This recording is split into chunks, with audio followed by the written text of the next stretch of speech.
Hey SUBFURIES! We're talking about Lord of the Rings today, that's why I'm wearing my one ring, and this is my Balrog. It's one of my favourite models, and it's what we'll be talking about today. Undoubtedly, the Bridge of Khazad-dûm is one of the most iconic moments of the story, where Gandalf confronts the Balrog to say, I am the servant of the secret fire, wielder of the flame of Ainur. The dark fire will not avail you, flame of Udun! Go back to the shadow.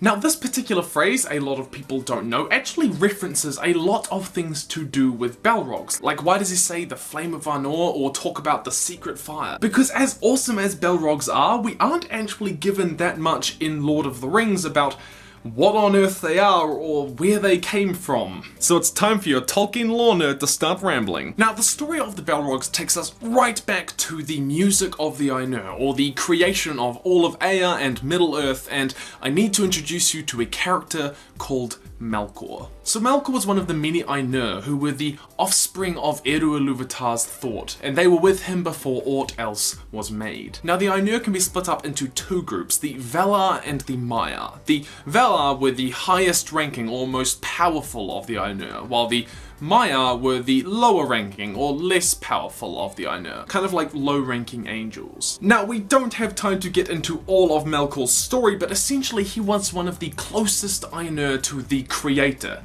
Eru Ilúvatar. Now Tolkien wrote that as all of the Valar and Maiar were singing together in the Song of Creation, Melkor began to interweave matters of his own imagining, for he sought therein to increase the power and glory he had. In other words, he sang his own song of creation. He wanted to create his own things, his own beings, his own worlds even. He didn't just want to fulfill the purpose laid down for him by Eru Ilúvatar. Now, Melkor may have wanted to have created things himself, but this isn't where Balrogs come in just yet. No, there is a reason that Gandalf proclaims, "I am a servant of the secret fire" to the Balrog. The secret fire in Tolkien's Legendarium is essentially the power to create something. Something original, something out of nothing. Tolkien wrote, "Ilúvatar shall give to the Ainur's thoughts the secret fire, being well pleased." But Melkor wanted to create things of his own design, outside Eru Ilúvatar's, so he had often gone off into the void places, seeking the secret fire, for desire grew hot within him to bring into being things of his own.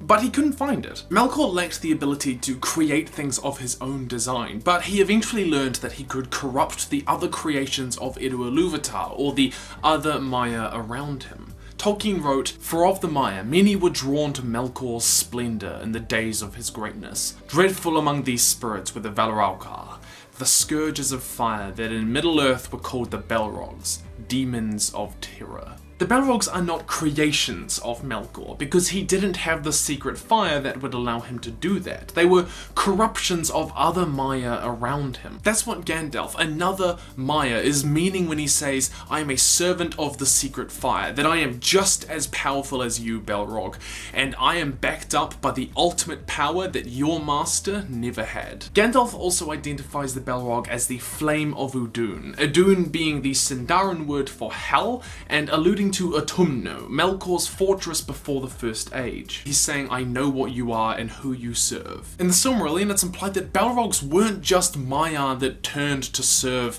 Melkor, but they were the first to turn to serve Melkor. Tolkien wrote, "Those spirits who first adhered to him in the days of his splendour, Balrogs they were named." So it is possible, though not definite, that being a Balrog is also something of a position under Morgoth, rather than just a certain type of creature, that like Sauron gave more power to the Ringwraiths, Melkor gave more power to his Balrogs. Now this story often means that people tend to perceive Balrogs as mindless, evil demons enslaved to the will of Morgoth, but they're actually a lot more than that. As we discussed before, Balrogs are Maiar, on par with Sauron, though not as powerful, or Gandalf, who helped shape and create the world. They are imaginative and intelligent beings. They're even described as having magical abilities akin to that of Gandalf. "It perceived me and my spell.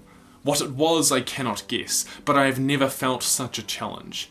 the counterspell was terrible. Gandalf literally cast a spell and the Balrog perceived his magic and him and cast a counter to it. These two look different, but they are technically the same kind of being.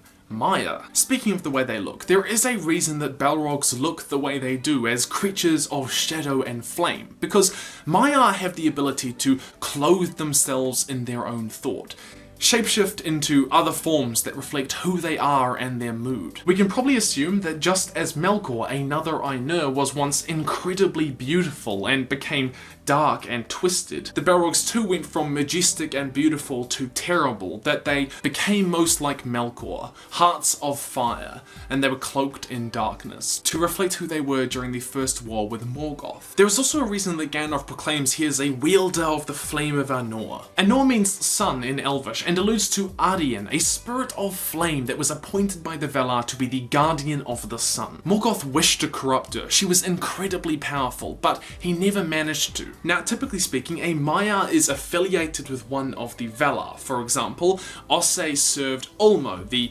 Valar of the oceans and seas. Now, while it's never explicitly stated what kind of spirits Balrogs were or who they served before, it is implied that they were spirits of fire, like Ardian. By proclaiming the Flame of Ainur, Gandalf was reminding the Balrog that he was wielding the power of a spirit that not even their master, Melkor, was able to corrupt. But there you go, Balrogs were probably the first spirits to turn to serve Melkor after the music of creation. They were not created by Melkor, but probably corrupted spirits of flame that had their forms changed to reflect their evil hearts. They were cunning, intelligent, and cruel, able to use magic and knowledge like Gandalf. But that's all from me, SUBFURIES. My question to you is, what do you think is one of the most iconic moments in film history? Any movie you like. Tell me down in the comments below. I'd love for you to join other SUBFURIES. Follow me on Twitter, Wattpad, Facebook, links down there, supporting me on Patreon, emailing me, or sending me stuff you've made at the links and address in the description